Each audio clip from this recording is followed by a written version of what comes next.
Welcome to Let's Talk Under the Tree. We have Miss Tonya Charlton. What's up, T Smalls? What's going on, Mr. Palmer? How you doing, sir? Everything's lovely. Show her some love. Man, we talking under the tree. She's a PA. I don't know what else she do. She might ride horses in her spare time. We don't know. We're going to find all these things out. She might even be a chicken farmer part-time. We don't know all this yet, but we're going to find out. What you think, Smalls? Man, hey, it is what it is, man. We talking up under the tree tonight, man. Yeah, she's going to keep it real about mental health and, what she sees in her, in her profession and things of that nature. So we're going to keep it real. I'm sure you have a story about a little mental health too, Oh, people, man. yeah. Woo. Some people who you may have experienced going through some things and they're kind of shame, to tell it like it is. You know what I'm saying? Because we have a phobia in our community, don't say nothing, be quiet, and things of that nature. So without further ado, how you doing, ma'am? Hello, how are you? Doing all right. What made you we're going to back it up a little further before we go straight into it. What made you want to get into the medical field? I mean, what gave you that passion from, I guess, way back in the day until now? Well, it's funny how it all started out. I originally was a ICU nurse, and then I decided to further my education. And well, in that role of the ICU nurse, I was always the nurse that always took the psychiatric patients. So that included the ones that overdosed, the one that was suffering from depression and anxiety. So those patients were generally streamlined to me. And just from those points, I began to develop a passion for it, and then seeing more of our community being affected and having to be muzzled by the fact that they had a mental health issue.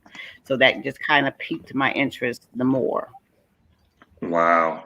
Hey, Smalls, I'm gonna get back to you, man. Why do you think in our community, what is it about? You have to be quiet, and if you say something, everybody, may classify us. We crazy. We we stupid. What is it? I don't know, man. I think so, man. I don't been around some people, man, who think it's cool to be like that, man. That ain't cool, man. You know what I'm saying? And then, they got it in their mind, which you already know the mental state. If they telling you ain't nothing wrong and you know something wrong, that right there, that should ring a bell to you right there. Like, look, you need to get yourself checked out because you don't even know there's something wrong with you. You know what I mean? For real, man. I mean, I don't know why it be happening like that now, especially in our community, but it's the pride thing, man. I don't need no doctor type deal. I don't know what it is. Miss Tanya, what do you think it is? Do you think it comes from slavery? That we had to be quiet back then, and moving forward till now, that's how I think our parents that were born average year 1940s, maybe the real late 30s, they were quiet too. And they raised, their kids, shut up, keep your mouth shut, keep the train moving. Do you think it comes from that?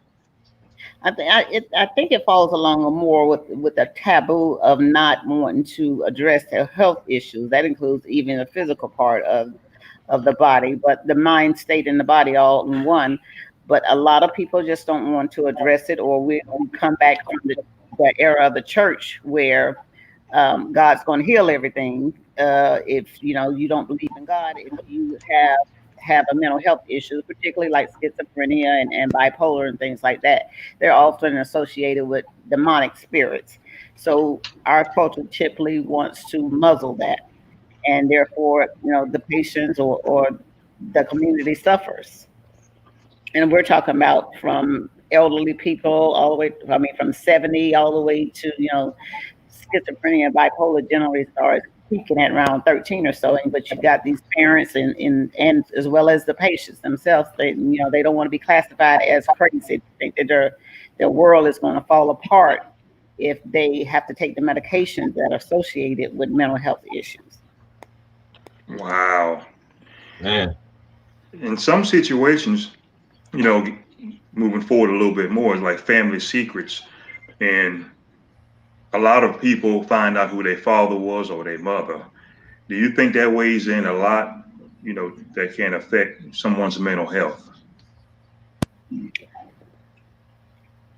Well, I mean, if you don't have that linkage Right, to your heritage, right. yeah, that can play a particular that can breed depression, that can breed anxiety, it can breed PTSD. It's a lot of diagnoses that it actually can breed. It can even breed what they call attachment syndrome, where you don't have that attachment to anything, and it becomes a reactive thing. So therefore, in your relationships and with your jobs, then it's affected because you can't associate with anything because you've been removed from having an attachment.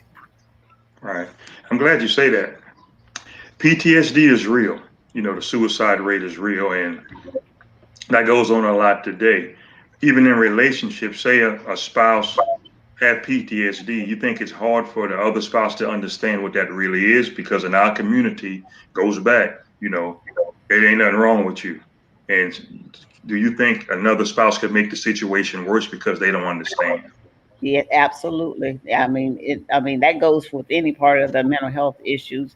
You have to have a spouse or a person, your significant other, that can help you identify with that. First of all, to try to help you get treatment, because PTSD is definitely real. I mean, we see it in the fastest again in the home rearing. It can be physical, mental. It can be. You see a lot of people in the military. You see a lot of family situations that actually end up as PTSD. So, I mean, those things, if you don't have that person to kind of help you through it, it can definitely affect the relationship and then affect the person's life overall. Wow. What you getting ready to say, Smalls? No, I was listening, man. That's very interesting, man. How different things like that can affect a person, man. Do you also think that a person that has no ties in their family, well, I should ask, do you think that where does a person develop this from if they have no ties in their family, PTSD, mental health issues? Where does it come from mainly that you have witness in your profession?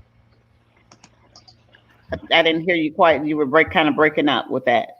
I was saying that, like, where do you think, like, a person that has no mental ties to mental health in their family, like none of their family members have like mental health issues or nothing like that.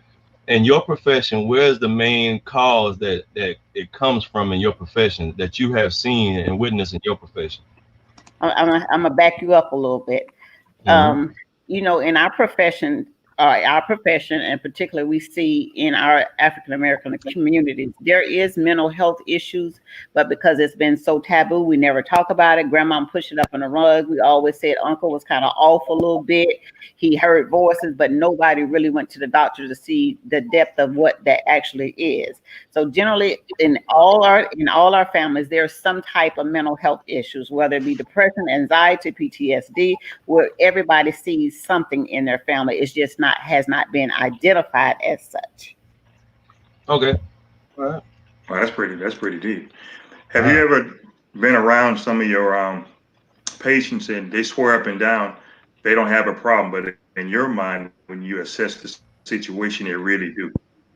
Every day, every single day I go to work. Every single day, and I see it. Yeah. You see it Right. more in the male population, because they're supposed to be strong and mighty, and I'm not depressed. I don't have anxiety, but then a lot of people suffer because they cannot admit to that fact. Wow. Wow. Okay. We lost Wow. signal for a second. You good? You good? Back. You right back Okay, on point. okay, we Man. good. You right on point. Okay, good. Yeah. Okay. Back to what I was saying. You see it every day when you go to work, and I don't know if you can share this, as far as with them, but in the inside of you, does it make you sad? When you have to Yes, keep a straight face. yes. I mean, it makes me. I mean, it's been many times. I sit there with tears in my eyes. I'll just tell you one case that really has stuck out in my mind the most. It's an African American male, retired from the fire department, and was doing great in life. Wife was, had a good relationship with his wife, his kids. Money was no issue.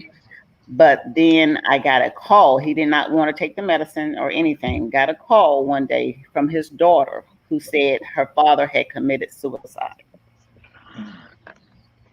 Wow. Wow. Wow. I mean, yeah, I can kind of relate to what you heard on that telephone, because you know I went through a similar situation, a little different, man. But that's well, that's deep. That's deep. And then, Wow. them gentlemen, he went to church. He life was good as far as society standards, but it was something still inside of him that was not making him happy, that he then decided to take his life. Wow. What do you think it really is with a lot of people with mental health issues? It seems like they don't have anyone to talk to. Exactly. Do you think it's a trust issue? It's a trust issue. Then it goes back to the fact that there's nothing wrong with me, or counseling doesn't work. I'm just going to be sitting there telling my business to somebody, and I don't trust that person that much that they're going to help me resolve anything. So it's an array of things that they come up against when seeking counseling. First of all, you don't want to go because there's nothing wrong with me. Wow. But when you get there, there's no full disclosure. You don't want to tell everything that's going on because there's nothing wrong with me. I don't need help. I'm strong. I can do this. And I think it's also a thing when medication is presented to the individual. That's when it gets real. Yeah. Well, Oh yeah. With me, my first line of defense is always counseling. And then I may say, okay, we may need a little bit of antidepressant or a little bit of anti-anxiety to get you to that point where you can actually start functioning with therapy. And then, of course, we can back off. A medication is never my first go-to unless we're just so bad. But if you come in, I trust the patient. We have to have a working relationship where you come in and tell me the truth. Otherwise, I can't help you. It's a new thing now that a lot of men don't really talk about. I wouldn't really say it's new. Have you ever had to counsel a man that was raped as a child or molested? Because men really don't talk about being molested as kids. Have you ever had to? Yes. I have. But once they get, and normally I am generally that first person that it comes out to. And so we try to work through that. I mean, there's therapies particularly for trauma, which is called EDMR, which is a trauma-based therapy that they have to generally go to in order to even try to overcome that. And EDMR basically is where they go in and they have to address the trauma head on. Whatever happened, they address it head on. They talk about it right then, and they work through the process of that trauma to get to the other side. Wow. Yeah. What you do is like, life lasting impressions. How hard is it for you not to take something like that at your house back at home, because you're only human, It's very hard, and I would be remiss if I said that I don't, because I do every single day. I do. There's somebody, I just shared with you about the gentleman that committed suicide. That happened maybe a year ago, and I still remember it very vividly. But I'm affected by these stories on a daily basis. Wow.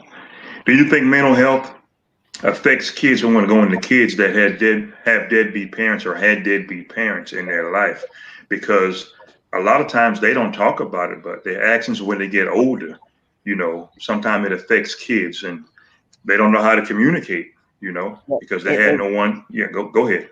It really does.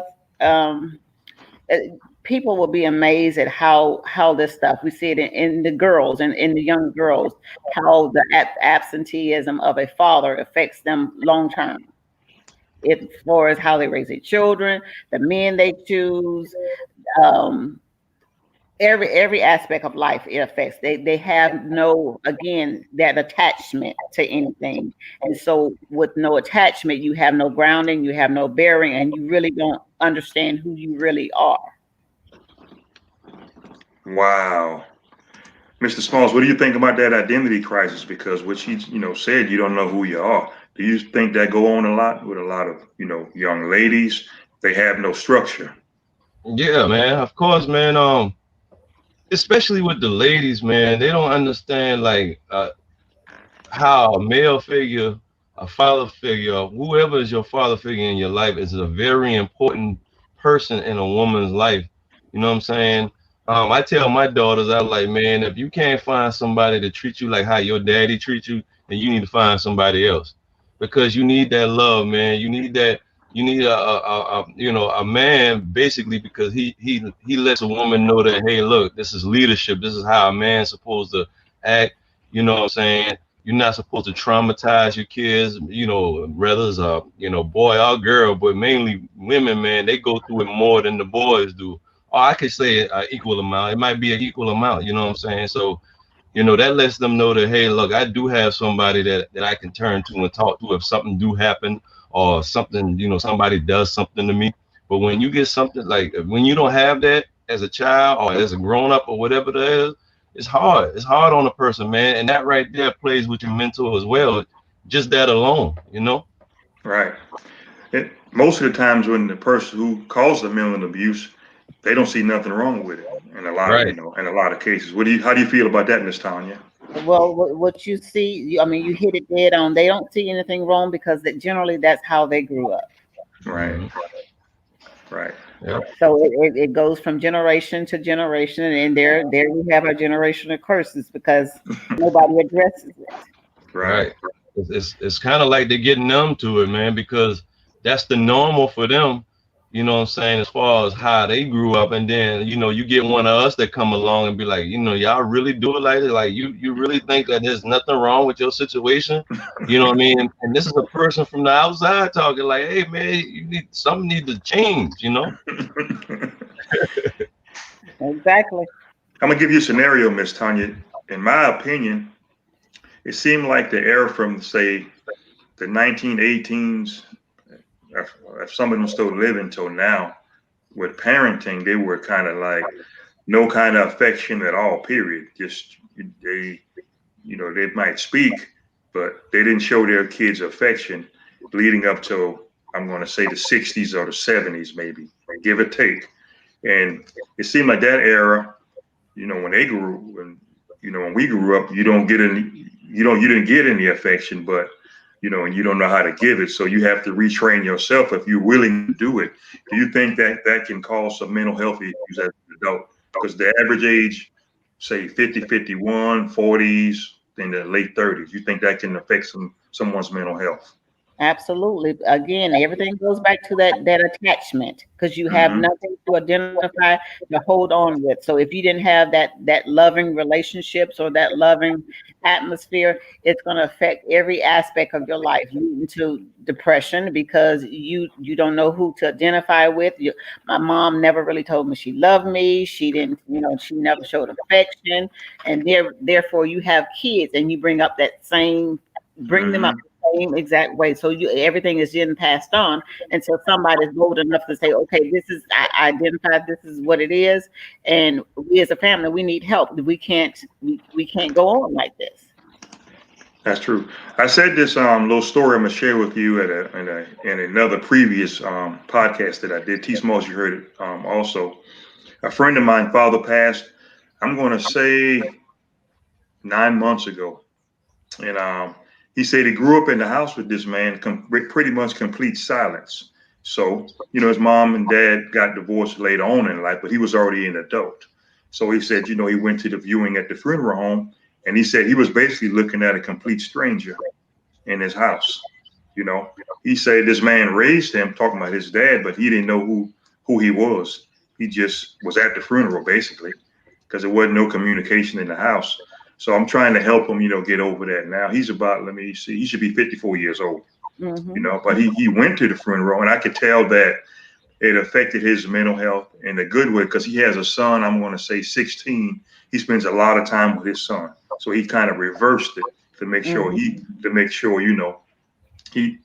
he didn't make the same mistakes that his dad did. And then he told me his father was in the military. So his sister gave him some artifacts and memorabilia. Maybe 2 months later, came in a big box. But he said it took him 6 months to open it because he don't know. He had no attachment to it. Believe it or not, this was a white dude. You know, and And he said he had to go to counseling about that too, because he's at the funeral. He said he was just in there, wasn't no feeling, just another dead person, basically. Mm-hmm. You know, Mm-hmm. and I don't know if you ever heard stories like that, how that can affect somebody, but you know, it does happen. It's the same thing. It goes back to that whole attachment because there was no basis of love in the home. And I mean, as because I'm almost 51 too. But the thing is, if you don't have that grounding or not shown that love in your home, it affects every aspect of your life. And here you are now, for the man's example, 51 years old, and you 50, however was he Yeah, was 53, 53, 54, yeah. and he did not have that attachment to his own biological father because either he was working too much or he did not have that shown to him. The father did not have that shown to him. I mean, so Right. it's passed down. Right, it's passed down. And I'm sure, Smalls, you heard of several stories like that, the same thing. Yeah, You know? man. It ain't what we as a people, man. You know, we always saying that we need to help each other out or whatever. But what happens when we do try to apply the help, man? Nobody don't want no help. You know what I'm saying? Like, I'm serious. Like, you know, you got you got Miss Tonya. You know what I'm saying? Miss Tonya King, man. I'm pretty sure she done ran into a lot of people that she probably tried to help that probably denied her the opportunity to do her profession. You know, and that's what we go through as a community. That's what we go through, man. But we just need to put that pride away, man. And like she said, man, they didn't have that they didn't have that person in their life to bring them up the right way. You know what I'm saying? But her as a profession, man, we need a lot more people like her, because that right there, man, we might have a chance to break the cycle that's going on in the world right now with mental health. You know what I'm saying? Getting people the counseling that they need. It doesn't necessarily have to come from, hey man, you got to pay a whole bunch of money. You know what I'm saying? It's just going to the right resources to go and reach out, and that's the first step, in my opinion. Right. In your profession, Miss Tonya, what could you tell somebody right now who's listening if they need to talk to somebody? What's the first step, or get some help? You just said it. The first step is get some help. Come to the point to understand that you're not alone, and there's people that actually care. We do it. Most of us that do it, and that's in this profession of psychiatric, we do it because we want to, not necessarily because it's a paycheck, because we understand the importance of mental health. I can speak that for myself and the office that I work in. We do it generally because we understand the importance of mental health and how it's affecting everyone. So first of all, get some help. Wow, that's pretty deep right there. Do you think mental health can drive someone in some situation to do drugs? Yes, sir. Sadly, a lot of those that suffer from mental health issues, they self-medicate. Wow. So be it with alcohol, drugs, street drugs, pharmaceutical drugs, they self-medicate. Wow, that's pretty deep right there. You know, Yeah. Mm-hmm. And to tell you the truth, the job that you do, I don't think I could do it. that's a job like that, man. It takes a special person to do that. So take time out of their life to help somebody else. You know, sacrificing their time with their family to do that. That's a special job. You know what I mean? So, you know, I commend all you mental health experts that, you know, y'all on the front lines right now as far as the pandemic. And, you know, I'm pretty sure the pandemic has an even more heightened, effect on mental health as it goes right now. So I really commend you, Miss King Charlton. I'm sorry. Thank you. Hey, Smalls, the reason why I know I can't do it because I'm gonna say something. We might start arguing in there. Man, with people with, I'm pretty sure, Miss Tanya, man, with people with mental health, man, you have to take your time, man. You know what I'm saying? Everybody ain't cut out to do that, man. I know I ain't. I couldn't tell you where to start at. That's why we got health professionals like Miss Tanya. Right. When you go to work, are you like getting ready with your, body armor on that you don't know what you're gonna battle today? It's gonna be some kind of battle, a constant battle with somebody. Yeah, and my drive to work generally is a call to my mother, who then wishes me well and continuously encourages me, and then we get off with a prayer. I bless your day, because she understands exactly what it is that I'm faced with on a daily basis. Wow.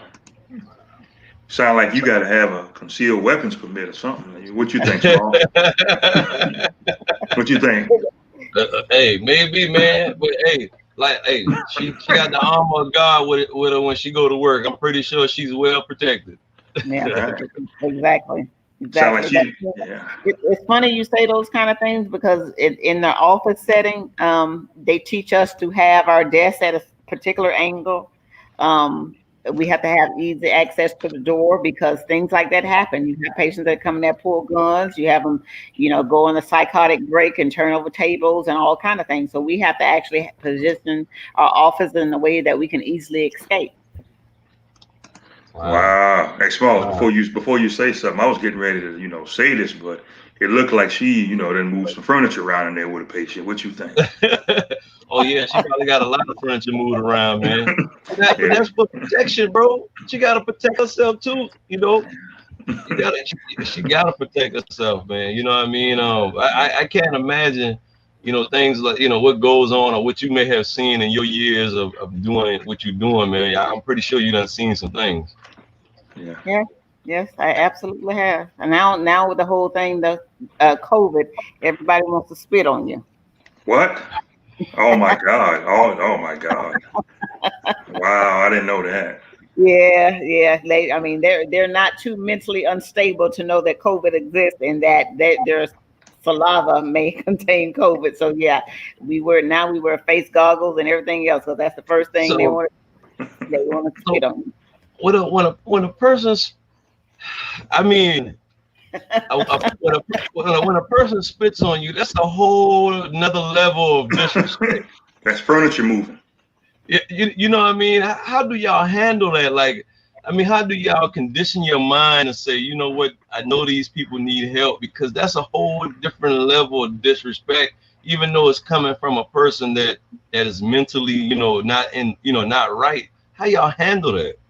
Well, generally it's a team of us, and we're checks and balances for each other. So when one say the client spits on you, it's always somebody around you to say, okay, you got to step back, go, just go away, just move away, because it's very easily to turn the other way. We've had a couple of cases where the client spit on the tech, because I also work at a mental health facility, and unfortunately, fortunately, however you want to put it, we'll put it like that. The client had some repercussions to that action. I have a question for you. Someone want to know if people that practice some things like Tai Chi and meditation can help someone with mental health. I don't know what that is, but that's just a form of like meditation. Yeah, meditation can help with. We teach coping techniques, so meditation could be one of those coping techniques. When you see yourself becoming anxious, you start breathing in a different manner. So yes, that is a effective coping mechanism. Okay. During your interviews with a mental health patient, have anyone ever stood up or sit down? I'm gonna play a little soundbite for you and ask you this question right here in your face. Hold on, here goes the soundbite right here. Who is you?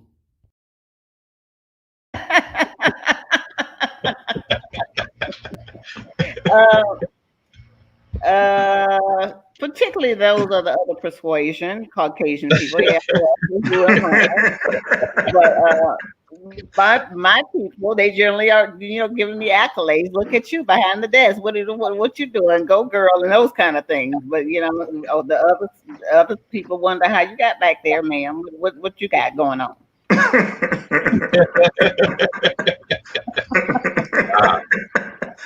We wasn't sure. I'm sure you received that. I mean, they might think you crazy. Yeah. Yeah. That's one of the little cliches that those of us that actually work in the psychiatric field, we are a little special ourselves, but it takes a special person to deal with these other. Well, have you ever received any looks that are you qualified to do the job? Talking to somebody. Well, yes, I have that. Well, I have the doctorate in nursing practitioner, but I'm not a psychiatrist. So a lot of people want to see the psychiatrist because they think because they're a psychiatrist we don't do the same thing. But actually we do the same thing. Unfortunately I'm just paid a little less. Oh, okay, I got you. I want to. When we talk off air, I want you to tell me about that episode you had to move some furniture around. We're not going to record that part. since you're talking about all this spitting and all this, I want to. It wasn't me. It was somebody else I had to protect. Oh. Okay. They needed their job. So, hey, you got to just go step away. Just go step away. Oh, okay. If someone, hey Smalls, if someone spit on you during an exam, what you gonna do, bro? Man, yeah. You want to say it. Bro. Hold on, before you answer. No face shield, no nothing. Just straight raw nose, no raw mouth. Mouth might be open, huh? Yeah. Bro, it would take everything in my soul to just say, look, man, I am a professional. I am here to help someone else. You know what? I'm gonna keep repeating that in my mind. I am a professional. I am here to help someone. That's it. That's all you can do. That's it. Because you really, I mean, you can't do harm to the person because they are mentally ill and they can do harm to themselves or possibly even you. They can hurt you. You know what I mean? So I would have to be like, I would have to be a professional. It'll be hard. Trust me, it'll be so hard. It takes Miss Tonya, I appreciate your health professionalism because ain't no way I couldn't do it. I couldn't do it. Yeah, it's a difficult task. It's a difficult task. When they want to hit you and fight you and do all those kind of things, and you're just there to help them. Well, I know I couldn't do it. I mean, I might not touch him, but we will. I might do something. I gotta watch what I say. You do, man. You do. Might get a little light bite in or something. Look, man. You got to handle yourself accordingly because you don't want to end up in the psycho ward. Yeah, I'm not gonna hurt him. A little hard pinch or something. Hey, like they do you in church, huh? Yeah. But as far as our last little topic, someone put up family secrets. I think we might have went over that. What do you think the problem is? I mean, all these family secrets, because all that's mental. I think it's mental. It is mental. It's mental. It's pride. It's the fact that you don't want to expose what's going on in the family because we always been taught what's happening in the family stays in the family. Mm-hmm. Stays in the house. So nobody wants to get help, and therefore you end up damaging a whole bunch of stuff because of the lies and the secrets.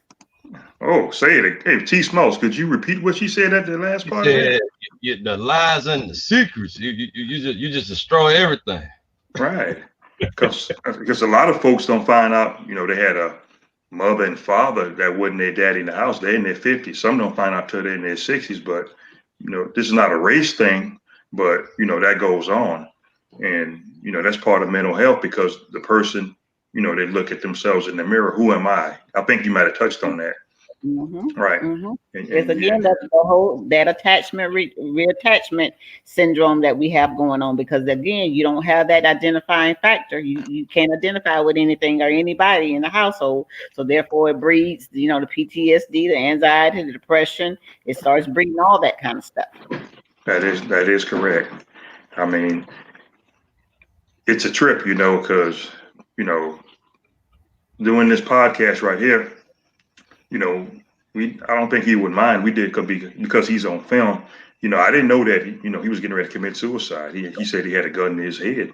And that really threw me for a loop, because you can't look at somebody and think that everything's going okay with them. You never know. I'll tell you, this is what we've learned in this profession. People that really are going to commit suicide, they don't tell you. They never tell you. The ones that actually talk about it all the time, they're seeking attention. Wow. Because when he said that, he was very serious, and actually he said he didn't tell anybody. I think Smalls. Didn't he say he was in the garage or something like that? Something like that. I can't remember exactly well, but yeah, man, like he was like on the verge of really doing something. You know what I mean? Right. Yeah, that threw me for a loop. He said it. They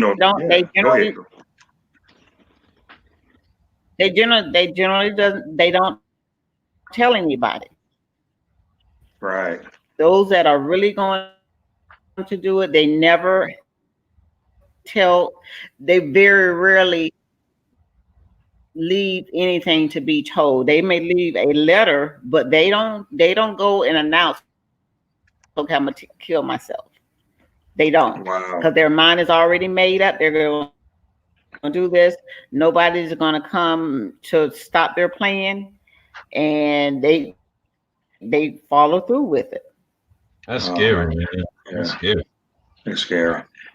We appreciate your time, Miss King Charlton. Yeah. It takes a brave woman to even come talk to us and everybody about your profession, because of, everything, everybody just look at it and, frown upon it, but it is real mental health, and that's a big thing. Now, I think with today's society is being talked about a little more in our community than it was in the past. So that's a good thing, Yep. We're definitely turning the corner. Turning the corner. Right. Go ahead and say a little prayer for her, Mr. Smalls, and try to give her a blessed week, because she's going to be faced tomorrow, with a little more, furniture moving or whatever she's faced with, a little tough, time at work, bro. Definitely. I thank you God today for allowing Miss Charlton to spend her time with us, and continue to bless her in her profession. Continue to keep the armor of God all over her.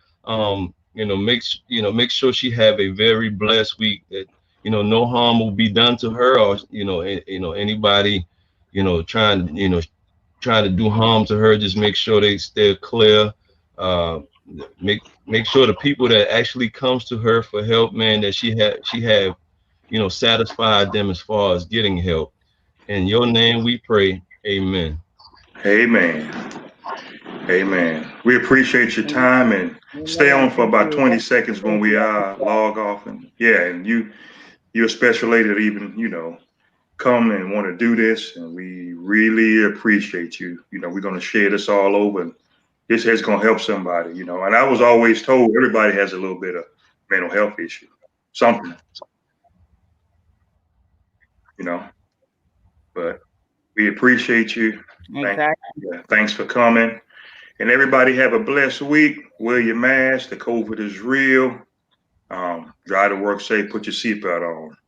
And if you need to talk to somebody, the cast at Let's Talk Under the Tree, we do love you. And don't be afraid. Talk to somebody. It's just counseling. You're not crazy. Where I'm from, Smalls, they say your bread ain't done. I don't know if you ever heard of that. Well, not really, but I can roll with it. Yeah. But yeah. That's a South Carolina slang, or you might hear that boy fool up. I know you heard of that. Oh yeah, I hear that all the time. Yeah, let me hear you say it. Boy, that boy fool up. Yeah, that's it. So y'all have a good night. We appreciate y'all. We love y'all. And y'all have a good night. Thanks for listening to and watching Let's Talk Under the Tree. Miss Tonya King Charlton, nurse practitioner, mental health expert, and all her titles are scrolling across the bottom. I don't want to get tongue twisted all those letters down there. But we love everybody.